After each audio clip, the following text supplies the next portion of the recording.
Asia cup ఫైనల్లో అద్భుతంగా ఆడిన తిలక్ వర్మ తాను పెట్టుకున్న క్యాప్ను లోకేష్కు బహుమానంగా ఇవ్వనున్నట్లు ప్రకటించాడు. దీన్ని తట్టుకోలేని వైసీపీ వెంటనే తిలక్ వర్మపై ఫేక్ ప్రచారాన్ని ప్రారంభించింది. జగన్ ప్రవేశపెట్టిన ఆడుదాం ఆంధ్ర ద్వారా తిలక్ వర్మ వెలుగులోకి వచ్చిన ఆణిముత్యమని, జగన్ అతనికి ట్రోఫీ అందిస్తున్న ఫోటో మార్ఫింగ్ చేసి ఫోటోను సోషల్ మీడియాలో వైరల్ చేస్తోంది. అయితే ఇది చూసిన ఓ వైసీపీ అభిమాని, ఎంతకాలం ఇలాంటి ఫేక్ ప్రచారాలు చేస్తారు? చూడడానికి మాకు అసహ్యంగా ఉంది.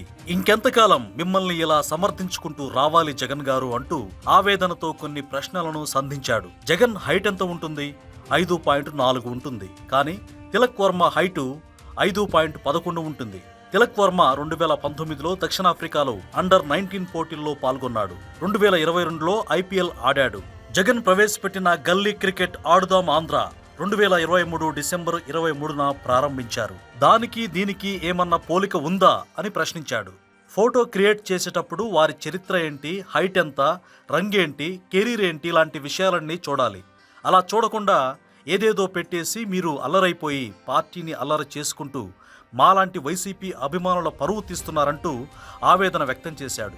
తమ పార్టీ చేస్తున్న ఇలాంటి తప్పుడు ప్రచారాల గురించి చెప్పాలంటేనే చాలా చిరాకేస్తుందన్నాడు.